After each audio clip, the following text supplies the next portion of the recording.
So Kaiju number 8 B-side just got its official first chapter released today, and I can for one say that I'm excited for this to keep on going. But before we even talk about the chapter, let's kind of just talk in general about what Kaiju number 8 B-side is gonna be. Now, this is going to be a spin-off series from the Kaiju number 8 main storyline, but we're still going to feature all the same main characters. What this is basically going to be is about the light novel that was actually written, I want to say months ago, but the light novel has just never actually been translated over to English. So that light novel is more or less just being more delved upon within this spin-off series. So the first character that we're actually exploring in chapter 1 was really about was Vice Captain Soshiro Hoshina, and it's really more so talking about that recruitment story of how Mina brought Hoshina to the 3rd Division to be the vice captain, right? And it was a very dope first read, bro. A very dope first chapter read. Matsumoto is still writing the story for this, but the person doing the art is actually Kentaro Hidano, and he also did the art for a series called Super Smartphone that was out last year, I believe, like in the fall, summertime of last year. So very great artist, and honestly, even whenever I was reading this first chapter, the way that he was drawing those mushroom kaiju, I honestly like the way that Kentaro did them more than the way that I liked how Naoya did them early in the story. That's not to say that Naoya did them poorly, but it just also goes to show how great of an artist Hidano really is, right? But I think that where we're at with Kaiju number 8 right now, we've been in this war for over a year at this point. So to have more of this slice of life slash just showing what's going on behind the scenes with our main characters, I feel like this is very needed and going to add on a lot of personability to our characters, bro. Or I guess personability, I meant personality. It's gonna add a lot of personality to our characters. We haven't really gotten to get a lot of those slice of life moments that we got to get early on in the series, or a lot of that joking back and forth between our characters, because we're literally in a war fighting for humanity at this point. And with that said, this first chapter starts off with us seeing the 3rd Division rookies going back through their first ever neutralization mission together.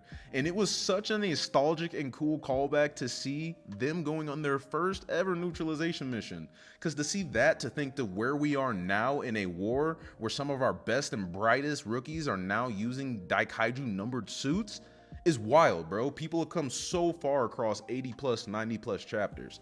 But as Hoshina is watching all of the rookies go against all of these kaiju, he's saying, wow, these fledglings are amazing. They are going to be the cream of the crop rookies joining the 3rd Division. Media members are coming up and asking Hoshina about all of these new recruits because it truly is such a bright class of new applicants, new recruits, new whatever you want to call it. And Hoshina talking to the media people just made me smile a little bit whenever they asked him, why did you let Kafka into the defense force? I've never seen somebody get in that literally couldn't even produce any sort of output from their suit. Hoshina told the people that it was partly comedic relief, and then also partly because Kafka reminded him of somebody back in the day who everybody always told that person to give up. But this person kept on fighting relentlessly. And who do you think that person was, bro? Kafka reminded Hoshina of himself, bro. And that was really cool to see, slash, it just makes you feel good inside, bro. It makes you call back to whenever Hoshina would always be laughing at Kafka early on in the story. But also being his protector, bro. Being the person that was telling him, hey, I'll let you take the keys and go work a little bit later tonight, but do make sure that you get some sleep. It's those kind of things that make you truly appreciate that relationship between Kafka and Hoshina, right? But I love the transition of going from talking to the media members to the media members coming with Hoshina into that Kendo room and seeing Hoshina just work people in Kendo, bro. Not only that, but seeing everybody practice as well, man. It has been a while since we got to see things like Iharu and Reno going at it. And whenever I say that, I don't even mean them two going at it. I mean Iharu getting jealous of Reno and thinking that Reno is trying to pass him, so he hops on his ass for no reason, bro. It's funny to see those interactions. It was funny to see Iharu fighting Kafka, and Iharu hit Kafka with a barrage of slashes, and Kafka was like, dog, take it easy on me, I'm old. And Iharu said, old man, I am taking it easy on you, like, you need to pick it up. It was hilarious to see that, and you also just feel Kafka, bro. As you keep on getting older, the younger generation is only going to get better and better, bro. I remember whenever I was playing football, getting ready to go to college, getting in high school, and whenever people were running 4.5 40s, bro, 4.4 40s, it was insane. Now you got people in college football going to the NFL draft, bro, that are running like 4.2 40s. That's mad. But it's because the next generation always finds a way to get better. You don't think that it's physically possible, and they find a way to make it happen. And I think that the person that surprised me the most here was Kaguragi versus Hoshina in their sparring match. Obviously, Kaguragi lost to Hoshina, but even Hoshina was amazed just how much of a workhorse Kaguragi is. And he talks about how, realistically speaking, Kaguragi might be the strongest person in his class of rookies. I obviously assume that Hoshina is not counting Kikoru in that because she's just different, bro. She don't count whenever we're talking about the third division rookies because she is on a scale of her own, especially when both of her parents are two of the strongest members in the Defense Force history, right? But in general, once we got done with the kendo, finally we go through and we see Hoshina finally meet Mina Ashiro for the first time. Mina Ashiro calls Hoshina to come to her office because she wants to talk to Hoshina about bringing him onto the third division and clearing a path for her anytime that she needs a path cleared for her to shoot down her target. And another awesome callback, bro. We saw all of this during the Kaiju number 10 Wyvern raid, whenever obviously number 10 was attacking Hoshina and Hoshina was showing us his why. We got that flashback to see why Hoshina is so dedicated to Mina Ashiro. And even seeing this in Kaiju B side makes things start making so much more sense. Nobody had ever in their lives asked Hoshina to be that man for them, bro. Be that guy that can clear a path.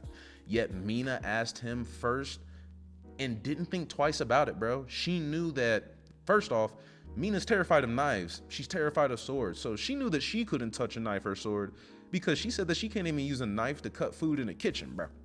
But second off, she saw just how amazing Hoshina really was. Even Hoshina hearing that kind of, that ask from Mina, he didn't believe that she was really meaning what she was saying. He thought that he was just going to get made fun of if he said yes and that she was just playing a joke on him, but Mina meant it. Mina said, I need your abilities. Will you join my force, Hoshina? As this is happening, we have a call come in that says, hey, there's a kaiju attack happening right now. We got to go report there. Yada, yada, yada. Basically, Hoshina looks at Mina and says, hey, do you want me to come out to this spot where the kaiju is at with you guys? And Mina says, hey, I would be mad if you didn't come. Like, I would be glad to request your aid, right? So it'll be hyped to see where that was basically the end of the first chapter. It'll be very hyped to see where this goes.